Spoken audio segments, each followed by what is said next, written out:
We're looking at a CQR anchor. It's a 45 pounder and it's held me in 65-mile-an-hour winds solid. It's got 90 foot of chain and plus rope, but I never put out more than the 90 foot of chain. With 90 foot of that chain out, it never actually pulls on the anchor. So the anchor is good for wherever you go to, whatever you want to do. Tell me about the wood you have for the tow rail.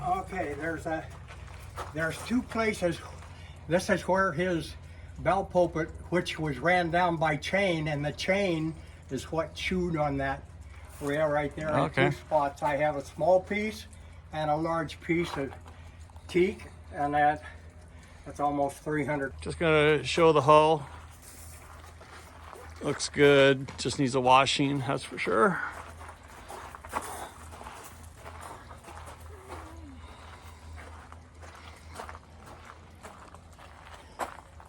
Okay, so you want to talk about the prop then and the steering? The boat comes with two propellers.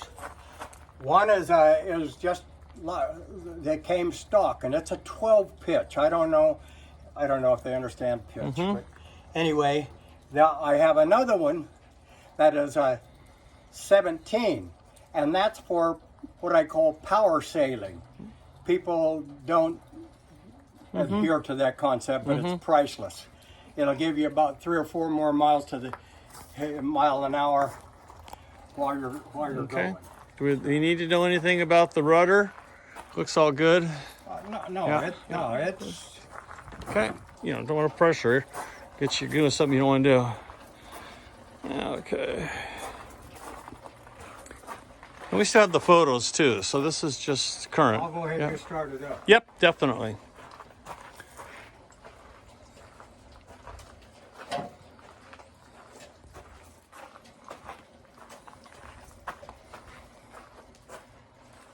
At the asking price, there's going to be all new front windows up there, so they're clear. The 2 door panels, and those panels are there, but they're not good. Yeah. But the price includes all new clear around to the umbrella here. Okay, got it. So new doors, new windshield. Okay. All of the cushion covers will come off, and they're going to go. I'm taking them home with me, and they'll all be laundered, and so they'll be clean. This actually makes into the biggest berth on the boat. I can see that. Yeah. We had 8 of my family on here. 3 of us, my son and his son, slept up here. 2 in the V berth, which has a brand new custom-made mattress, and it has radar also. Yeah. I don't have the radar. That's right. Okay, so that's the refrigerator there that does not go with it, right? It doesn't go with it. Right. But now this is to the solar panels. It's just to keep my batteries charged all the time so they don't get wasted.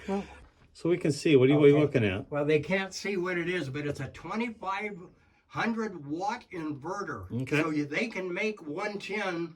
I have 2 8D batteries, house batteries, and I have 1 8D starting battery, and I have a switch that keeps us separate. Now I was going to take all of that crap around out because you have individual stuff. Yep. Now because it has enough battery. There's 2 AD batteries? 8D batteries. Should I set this over here so they can see them? Inside here, so you can see here, is a 16-gallon aluminum tank, and when you turn that switch on, it tells you what the charge is on your battery, and it tells you how much fuel you have in that to have it pumped out. One of those switches in there, when you're out far enough, you can just pump out on your own. So you have 3 fuel tanks. now all of these will be cut off at the stud, and then the 1/2-inch plywood over here lams onto the ceiling. And then the ceiling material goes on. Gotcha. So when it's done, it will look really great. Yeah. Okay. Didn't you say something? There's 3 fuel tanks on board. They what? Did you say 3 fuel tanks? Now there's the original one, but it's steel. And that when we were going down the Pacific coast.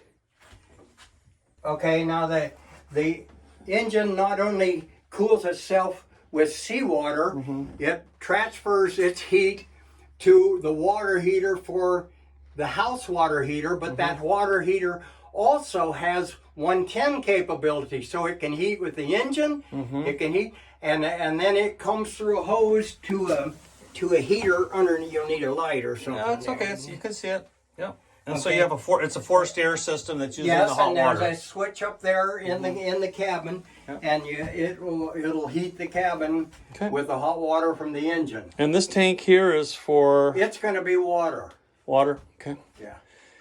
Now, does the steel fuel tank still operate? It original? does, but what I was going to do is cut a large hole and steel, because if you use it for capacity, now there's a aluminum 40 gallon underneath the floor right there. Right. And then the 16, and they're both aluminum. They're Right. good forever. And now right. I'm running brand new. When it's in the engine, I've ran the 16 gallon, which would get you to Coopville very easy, but it ran out because it pumped the engine pumps the fuel that it doesn't use back to the tank. Okay. So when you use them, so I'm going to run a line back to the 40 gallon. Okay. So the return line will come to the 40. So you'll run off the 40 out first. Then you'll run on the 16, which has a gauge, so you know that you got to get headed for Right. diesel. Gotcha. And then you can always pump, and that was what I did, pump diesel out of the main tank through a filter and put it into the 40s. Okay. All right.